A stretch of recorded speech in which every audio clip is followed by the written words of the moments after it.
So when you're building with AI, you're not just making one brilliant mind, right? You're actually building a whole team. And it turns out, how you organize that team, well, that's everything.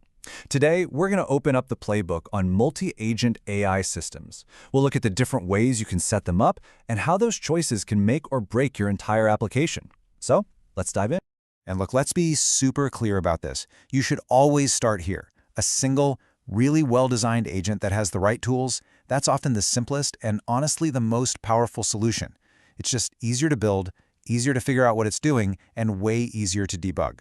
For a ton of tasks, that's really all you're ever going to need. But here's the big question, right? What happens when the job just gets too big? When you need your agent to handle way more tools, or cover more topics, or tackle much more complex tasks. Suddenly, that simple, elegant single agent, it starts to hit some very, very real limits. And this is what that breaking point looks like. It's so clear in this data. So what you're seeing is a benchmark where they tested a single agent on a retail task. But then they started adding unrelated knowledge, stuff like home improvement or tech support, just to act as distractors. And check this out. With just one distractor, performance is pretty solid. But the moment you add a second one, whoa, performance just plummets. The agent literally gets confused by all that extra irrelevant information. Okay, so why does this happen? Why does it fall apart like that? Well, it really boils down to two fundamental problems that pop up as your application starts to scale. First up, there's context management. You just can't cram all the specialized knowledge for every single possible task into one prompt. You're just going to confuse the model. And second, there's the human side, distributed development. Imagine you have different teams building different features. Trying to merge all their work into one giant single agent prompt, it's a total engineering nightmare. It just doesn't work. And this right here is where we shift gears. We stop thinking about the problem and start looking at the solution. We need to stop seeing our AI as a single brain and start seeing it as a coordinated team of specialists. But before we get into the different team structures, let's just do a quick refresher. Every single agent, no matter how simple or complex, is built from three core pieces. You've got the LLM, that's the brain, doing all the reasoning and planning. Then you've got tools, things like APIs or databases. These are its hands, letting it actually do things in the world. And finally, you have memory, which gives it that all-important context from past conversations. It's how we arrange these three pieces that really defines our architecture. So it turns out there are some pretty common playbooks for how to organize these teams of agents. We're going to walk through the four big ones, the foundational patterns that, honestly, cover most of the applications you're ever going to see out there in the wild. All right, first up, we have the sub-agent pattern, which is also called the supervisor pattern. Just think of this as your classic top-down hierarchy.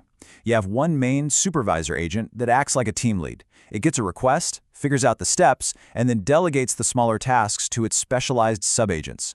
And it treats those sub-agents just like any other tool it can call. This setup is perfect when you need centralized control over a process that has a bunch of distinct parts. Think of a personal assistant AI that has to manage your calendar, your email, and your CRM all at once.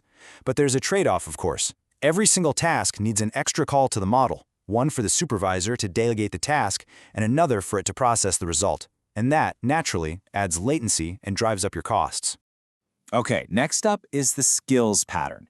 Now this one's a bit of a curveball, because technically it's still a single agent, but it acts like a multi-agent system. Here's how.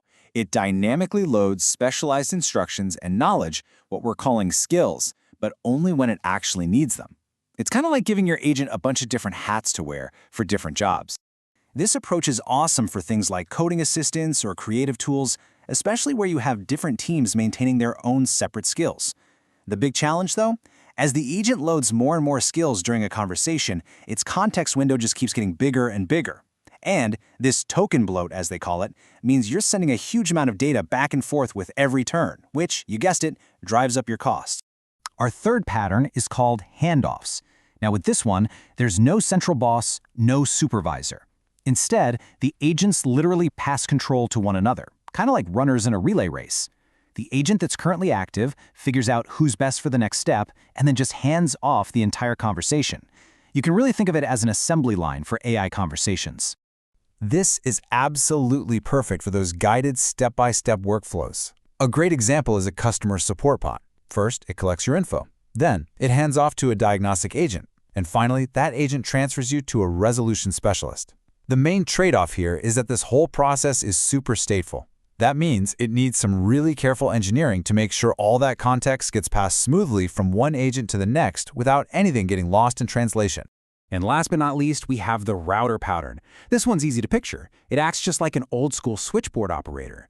There's a simple first step that just analyzes the user's request, and then bam, it dispatches it to the correct specialized agent. It can even set it to multiple agents at the same time. This is your go-to for things like big enterprise Q&A systems, where a question could be about HR, IT, or legal stuff. The router just sends the question to the right place. And because it's stateless, meaning it doesn't remember past interactions, it's super consistent. But that's also its downside. It means it has to reroute every single message in a conversation from scratch, which can get pretty inefficient. Okay, so we've got our playbooks, we know the theory, but how do these things actually stack up in a real-world benchmark? Let's take a look at the data and find out. And this quote, it just perfectly captures the biggest problem with those centralized patterns, like the supervisor. I mean, if you've ever played the game Telephone, you know exactly what this is about. When that supervisor agent has to paraphrase or, translate what a subagent said for the user, information gets lost or twisted. It's the exact same problem. And you can see the impact of that telephone game right here in the token costs. Look at the single agent. Its cost just explodes as you add more domains. Now, the supervisor pattern, it keeps costs flat, which is good, but it's consistently higher than a more decentralized approach like handoffs. The researchers actually grouped those into a category they call a swarm. That extra cost you see for the supervisor, that's literally the overhead of having to translate and pass messages back and forth. But here's the really cool part. You can fix this. The research found two surprisingly simple but super powerful changes that made the supervisor's performance way better. First, stop showing the subagent the supervisor's internal routing logic. It doesn't need to see it, it just clutters up its context. And second, give the supervisor a simple tool, a forward message tool, so it can pass a response directly to the user without having to rewrite it. Just pass it through. And boom, problem solved. Phew, okay, we have covered a lot of ground. So that brings us to the big question. How do you actually choose the right blueprint for your project? Well, here you go. This is basically your ultimate cheat sheet. This table maps each of those patterns to the kind of requirements your project might have. For example, do you need to run things in parallel across different knowledge bases? Subagents or a router is probably your best bet. What if you need a stateful, multi-turn conversation that remembers what you said before? Then you're looking at handoffs or skills.